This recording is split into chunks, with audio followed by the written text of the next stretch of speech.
Bienvenidos, amados hermanos, a esta cuarta lección de la asignatura Historia de la Iglesia 2. Como siempre, las recomendaciones para abordar la lección es: realice primeramente una lectura en su manual de la lección que se desarrollará en el video. Segundo, escriba todas las dudas o preguntas que le surjan de esta lectura. Tercero, observe el video y preste atención al desarrollo de la lección. Cuarto, realice una segunda lectura de la lección en su manual. Quinto, verifique cuáles de las preguntas que surgieron de la primera lectura quedaron resueltas. Y sexto, las preguntas que persisten o permanecen deben exponerse al profesor en el encuentro grupal por videollamada. Esta cuarta lección tiene por título de 1789 hasta la Primera Guerra Mundial. El objetivo es señalar y considerar algunos grandes desafíos que enfrenta la Iglesia en la actualidad.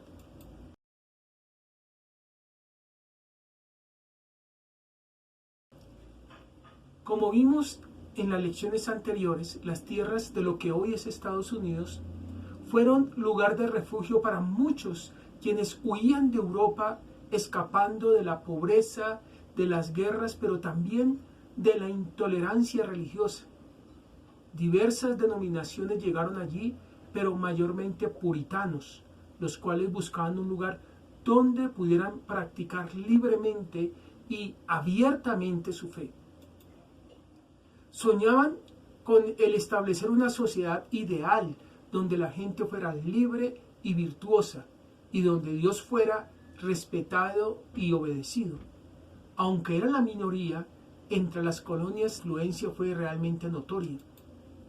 Tras la independencia de Inglaterra, la cual ocurrió entre el año 1775 y 1783, finalizando con la derrota británica y la firma del Tratado de París, esta nueva nación se volvió el más dinámico en la práctica y en la expansión de la fe cristiana en la forma que llamamos evangélica.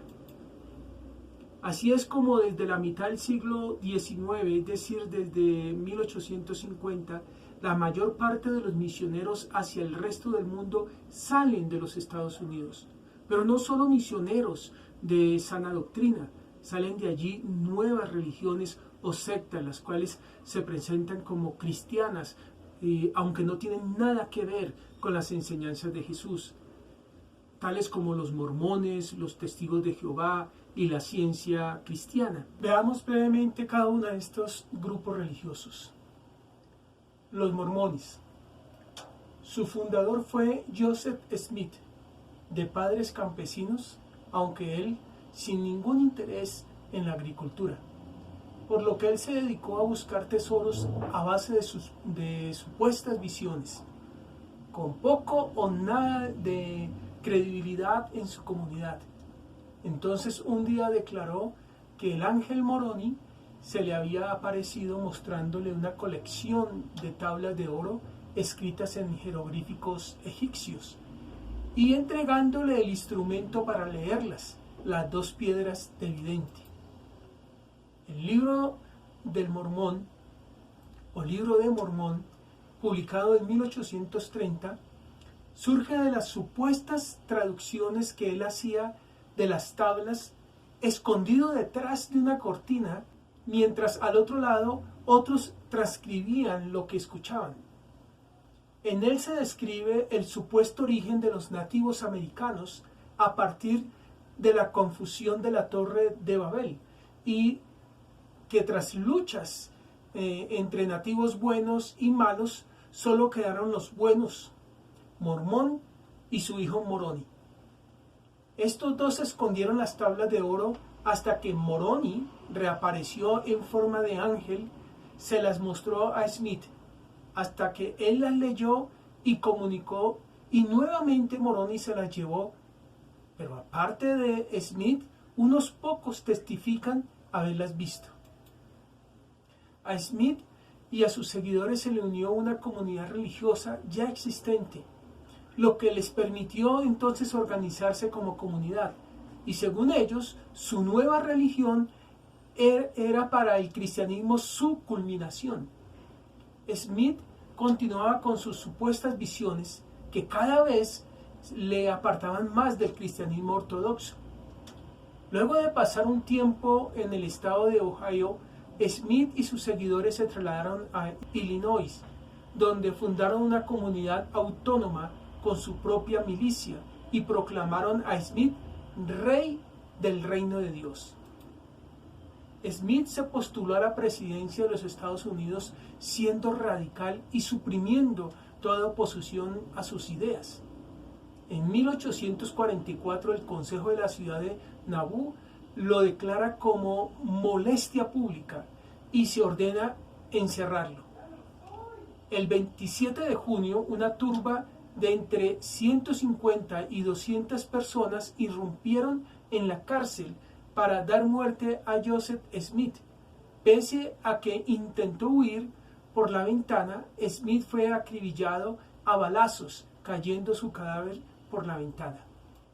Brigham Young tomó el liderazgo de los mormones y los trasladó a Utah, donde fundaron un estado autónomo hasta 1850 y oficialmente se llamaron Iglesia de Jesucristo de los Santos de los Últimos Días.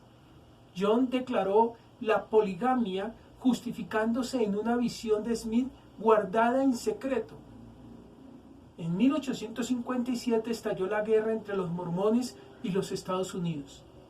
En 1890 abandonaron la poligamia de modo oficial, aunque muchos continuaron practicándola por largo tiempo y aún hoy en día, aunque es ilegal. Actualmente son una gran fuerza política en el estado de Utah y en los alrededores, y a través de su obra misionera se extendieron a diversas partes del mundo. Los Testigos de Jehová. Su fundador, Charles Taze Russell, de familia inmigrante escocesa presbiterianos, frecuentaba la iglesia de los adventistas y allí conoció los estudios escatológicos de William Miller, quien dijo que Cristo regresaría el 21 de marzo de 1843. Tras no cumplirse y nuevas fechas postuladas como la del 18 de abril de 1844, Miller reconoció que estaba equivocado. A Russell le había impresionado el clima de espera de la gente que creía en los estudios de William Miller y volvió a ellos. Con la astucia de un especialista en publicidad, enseñó que Cristo no había resucitado en la tumba con un cuerpo carnal, sino solamente en el espíritu. Por lo tanto, su regreso debía ser espiritual. Sus nuevos cálculos le dieron como resultado que la segunda venida de Cristo ya había tenido lugar en 1872 y que el fin ocurriría el año 1914. Nadie lo sabía, excepto él, y que sintió el deber de anunciarlo a los verdaderos seguidores de Cristo, para que participaran en el reino del Señor. Al tal fin inició en 1879 la publicación del periódico La Torre del Vigía y el Heraldo de la Presencia de Cristo, hoy conocidos como la revista La Atalaya. Russell declaró que los tres grandes instrumentos de Satanás eran el gobierno, los negocios y las iglesias. Además se pronunció en contra de la doctrina de la Trinidad y de la divinidad de Jesús. El año 1914, aunque trajo la Primera Guerra Mundial, no trajo el Armagedón esperado y Russell murió 2 años después. Su sucesor fue Joseph F. Rutherford, más conocido como el juez Rutherford, y quien en 1931 le dio al movimiento el nombre Testigos de Jehová y lo organizó en una gran maquinaria misionera y publicitaria, al tiempo que reinterpretaba las profecías de Russell de acuerdo con los nuevos tiempos. A partir de entonces el movimiento ha crecido rápidamente en diversas partes del mundo. Como podemos inferir, los testigos de Jehová son el resultado del modo en que muchos en los Estados Unidos empezaron a leer la Biblia como un libro donde encontrar claves escondidas acerca de los tiempos por venir y del fin del mundo. Fue también una expresión del resentimiento profundamente arraigado en las clases bajas contra el orden político, económico y religioso. La ciencia cristiana. La ciencia cristiana es la principal expresión religiosa norteamericana influenciada por el gnosticismo, maniqueísmo y el espiritualismo. En términos generales, esta tradición sostiene que el mundo material es o bien imaginario o bien de importancia secundaria. El propósito de la vida humana está en vivir en armonía con el espíritu universal y que las escrituras han de ser interpretadas a base de una clave espiritual generalmente desconocida por el común de los cristianos. Su fundadora es Mary Baker Eddy, mujer que con varias enfermedades nerviosas desde su juventud, quien acudió para su sanidad a Kimbit, un relojero mentalista e hipnotizador y reconocido como fundamental para el movimiento espiritual del nuevo pensamiento, quien sostenía que la enfermedad no era sino un error y que el conocimiento de la verdad bastaba para curarla. Mary afirmó ser sanada por Kimbit y a partir de entonces se dedicó a dar a conocer sus ideas hasta el punto que a la muerte del maestro quedó convertida en su principal exponente. En 1875, Mary Baker publicó la primera edición de su libro Fe y Ciencia, el cual es el manifiesto fundamental de la nueva doctrina. En él utilizaba los términos tradicionales de la ortodoxia cristiana, como Dios, Cristo, Jesús, salvación, Trinidad, entre otros. Al mismo tiempo que le daba un sentido espiritual distinto del tradicional, semejante a las interpretaciones gnósticas de la Biblia. Mary Baker continuó sosteniendo que la enfermedad no era sino un error mental, el resultado de una perspectiva equivocada y que para sanarla no se debía acudir a médicos ni medicinas, sino a la ciencia espiritual que Jesús empleó y que ahora ella había redescubierto. De igual modo, el conocimiento de esa ciencia produciría felicidad y prosperidad, según la entendía la clase media norteamericana.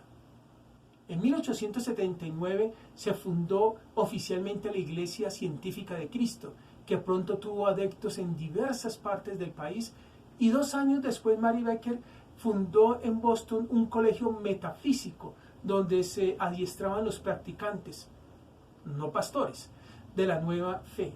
Mary declaró que la segunda venida de Jesús había tenido lugar en la inspiración divina que la había dirigido al escribir su libro. Y a fin de que no se mezcle error humano en la doctrina divinamente inspirada, se prohibieron los sermones sustituyéndolos por la lectura alterna de textos selectos de la Biblia y del libro de Eddy, hasta el día de hoy en el culto de la Iglesia Científica de Cristo, alternadamente por un hombre y una mujer, pues las mujeres tuvieron siempre un lugar importante en el movimiento.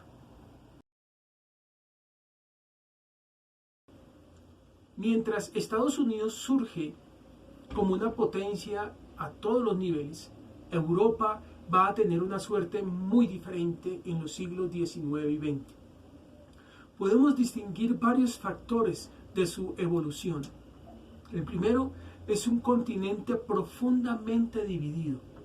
Desde la caída del Imperio Romano de Occidente, Europa ha sido siempre un continente dividido en decenas de países, los cuales periódicamente estuvieron en guerras unos con otros. Tan grande era esta desunión que países como Italia y Alemania no lograron ser entidades políticas sino hasta la segunda mitad del siglo XIX.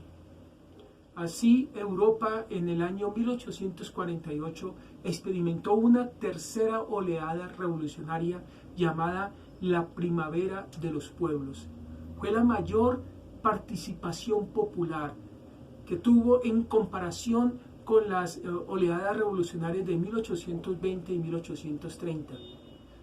Los grandes motores de la revolución fueron el liberalismo democrático, el nacionalismo y por primera vez el socialismo.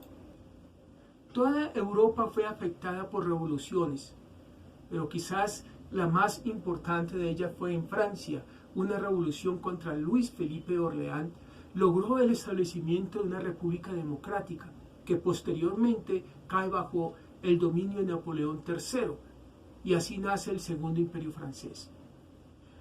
Por toda la actual Alemania e Italia y el Imperio austriaco estallaron numerosas revoluciones liberales y nacionalistas. Entonces, a la altura de 1848, la estructura política de Europa había cambiado para siempre. El antiguo régimen había desaparecido en toda Europa occidental y los regímenes absolutistas comenzaban a convertirse en restos del pasado. La democracia apenas había empezado a avanzar. Se iría imponiendo por reformas políticas en el oeste de Europa y otros países desarrollados, pero aún era muy incompleta. La esclavitud aún existía en muchos países desarrollados y su abolición era una cuestión muy debatida. La lucha por el voto femenino culminaría ya en el siglo XX. La lucha de las libertades que habían ocupado el interés de todo el siglo XIX. Esta situación permanente de desorden favoreció la migración de muchas de las personas más dinámicas y soñadoras hacia otras partes del mundo, principalmente hacia Estados Unidos. Segundo, el auge de la razón y el humanismo. El hombre fue creado con el privilegio de comunicarse con Dios. Esto lo vemos en Génesis 3, del 8 al 10, que dice: y oyeron la voz de Jehová Dios que se paseaba en el huerto al aire del día, y el hombre y su mujer se escondieron de la presencia de Jehová Dios entre los árboles del huerto. Mas Jehová Dios llamó al hombre y dijo: ¿dónde estás tú? Y él respondió: oí tu voz en el huerto y tuve miedo porque estaba desnudo y me escondí. Pero después de la caída, el hombre perdió este privilegio. Es por ello que en el ser humano está la necesidad de comunicarse de alguna manera con seres superiores de alguna clase, llámese dioses, espíritus o demonios, existencia de los cuales no se cuestionó hasta el inicio de la modernidad, cuando muchos pensadores occidentales empezaron a poner en tela de dudas la existencia de cualquier tipo de divinidad. Las sangrientas guerras religiosas, por ejemplo, entre el cristianismo y los musulmanes, y las guerras internas del cristianismo entre el catolicismo y el protestantismo, y la persecución por el solo hecho de expresar o pensar algo diferente a la ortodoxia oficial, expresaron una contradicción entre un Dios declarado amoroso y la práctica totalmente opuesta, reflejada en la intolerancia de las autoridades religiosas. Todo esto llevaron a pensar y a proclamar que no parecía posible que el hombre obtuviera libertad y felicidad sin antes deshacerse de la religión. Entonces, Europa, cansada de la religiosidad, abrazó un nuevo Dios tangible, la humanidad, propuesto por los filósofos humanistas. En el humanismo, en su concepción antropocéntrica, es el hombre quien pasa a ser el centro desde el cual parte todo sistema de pensamiento, creencias y estética. Se valora la individualidad del ser humano y el uso de la razón para interpretar las realidades. El pensamiento humanista se fundamentó en el neoplatonismo, la filosofía estoica, los mitos griegos y romanos, a los que consideraron cánones del pensamiento racional, las ciencias y las artes. Se promovió el uso de la razón por encima de la religión, es decir, rechazo a los dogmas religiosos, y a su vez se instituyó la tolerancia religiosa como un medio de garantizar la convivencia social. Los humanistas establecieron la vulgarización del saber, es decir, promovieron la difusión y la expresión de todos los saberes en un lenguaje claro, sencillo, de tal forma que cualquier persona tuviese acceso al conocimiento.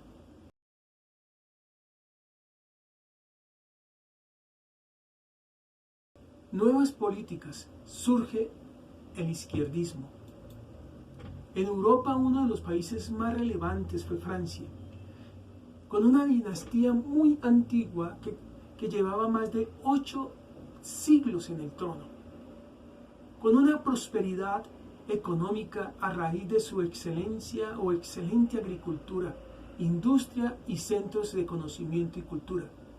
Francia sobresalía de las demás naciones, pero los beneficiarios de este esplendor no eran el pueblo, quienes además de tener poco acceso a los bienes de primera necesidad, tenían que pagar altos impuestos. Este pueblo, alentado por la filosofía que les enseñaba que todos los seres humanos eran iguales en derecho, llevó a cabo la Revolución Francesa, destruyendo con violencia el sistema existente. La Iglesia no se vio ajena a este evento. La Revolución Francesa permitió la divulgación de posturas religiosas no convencionales, como panteístas e incluso agnósticas y ateas. Los revolucionarios exigieron el juramento civil, constitución civil del clero en 1790, al cuerpo clerical de la Iglesia, que se dividieron en clero juramentado, es decir, el que se sometió a las disposiciones de las autoridades revolucionarias, y el clero refractario, el que se negó a hacerlo como les demandaba el papado. Durante 1793 y 1794, periodo entre la Revolución conocido como el Terror, se desató verdadera persecución anticlerical, como parte de la descristianización, cuyo objetivo era la destrucción de la práctica de la religión católica. Por lo tanto, el culto católico se vio interrumpido en muchos lugares. Incluso se utilizó la Catedral de Notre Dame como el culto de la razón y del Ser Supremo. Los movimientos contrarrevolucionarios muy fuertes en algunas zonas se identificaron con el catolicismo. En la Asamblea Nacional Francesa, los revolucionarios más extremos se sentaban a la izquierda del auditorio, lo que llevó a llamar los izquierdistas a los partidos de esta tendencia política. El izquierdismo rechaza la autoridad que no sea expresión de la voluntad del pueblo y en muchos casos llegó a extremos trágicos en sus intentos de establecer sociedades.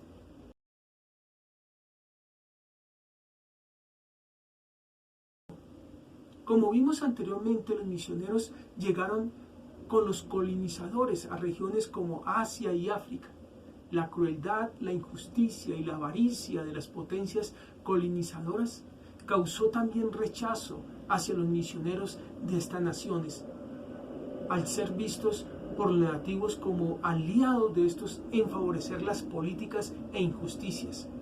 Así, la imagen del cristianismo no tuvo una imagen positiva en estos nuevos territorios.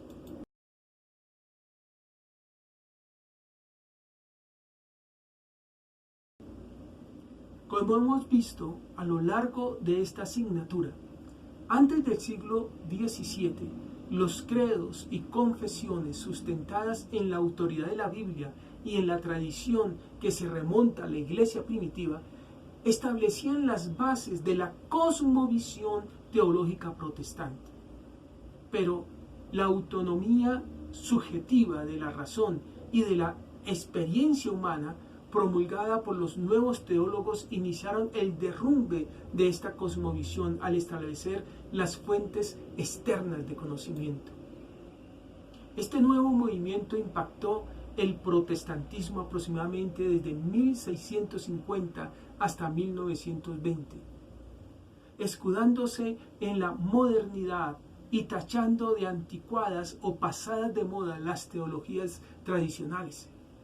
Pero es con el Renacimiento que la teología liberal sale al escenario, con las banderas de la búsqueda de la esencia del hombre y el estudio del espíritu humano.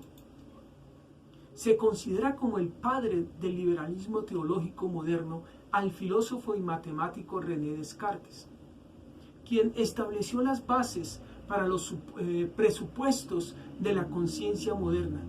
Para él, la existencia de otras realidades se determinaban a partir del yo pensante.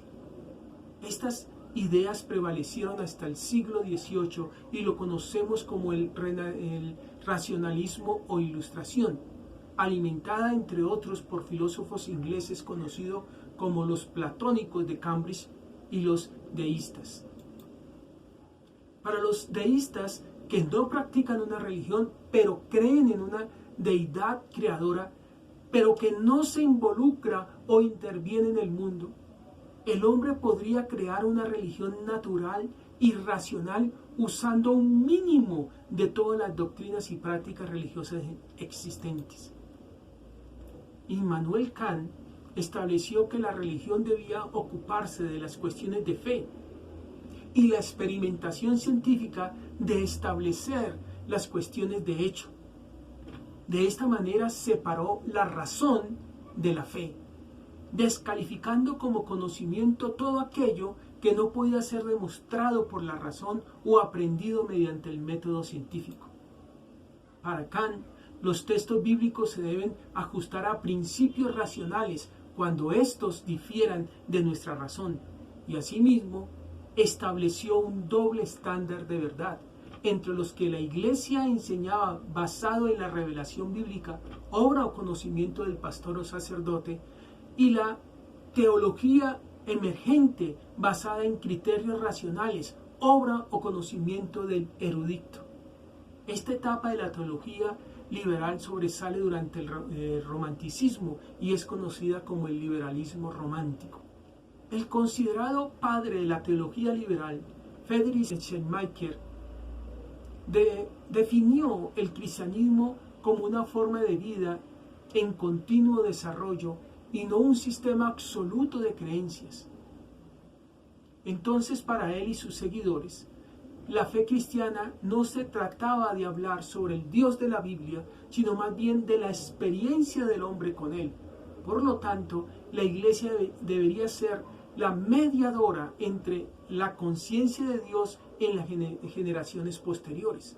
Para él, el ministerio no debe ser considerado un llamado espiritual piadoso, sino una profesión que entrega ministros líderes de las comunidades formados a partir de estudios académicos críticos. Teólogos liberales posteriores buscaron, según ellos, modernizar al cristianismo a partir de nuevos métodos de interpretación bíblica, la hermenéutica moderna, utilizando la razón secular para cuestionar la autoría, las fechas de composición y los significados e interpretaciones tradicionales de la Escritura, al punto de establecer como mitos productos de una experiencia religiosa de alguna comunidad cada uno de los eventos redentores narrados en el texto bíblico. Así, para estos teólogos, Jesús solo resucitó en los corazones de los discípulos, pero no resucitó corporal ni históricamente, y buscaron llevar a las personas a una supuesta identidad más realista que el Jesús de los Evangelios, con la reconstrucción de biografías de Jesús. El deísmo penetró en la vida religiosa de los Estados Unidos desde los tiempos de la independencia en el siglo XVIII. Y las controversias teológicas entre las distintas denominaciones florecen a medida que se avanzaba en el siglo XIX.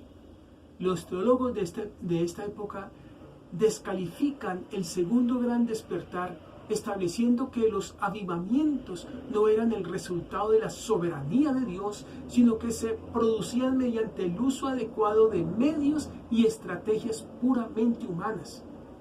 Surge allí también el evangelismo social a través de las sociedades voluntarias para atender los males sociales que plagaron la cultura en gran expansión.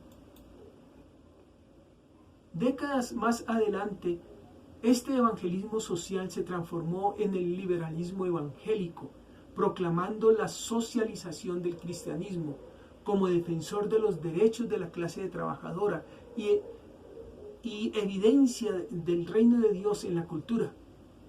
Por ello, los evangelistas sociales hicieron de la transformación y el mejoramiento de la sociedad su máxima prioridad, pues por naturaleza el cristianismo revoluciona, es revolucionario, desechando la acción social subordinada a las creencias teológicas y a la previa conversión del individuo.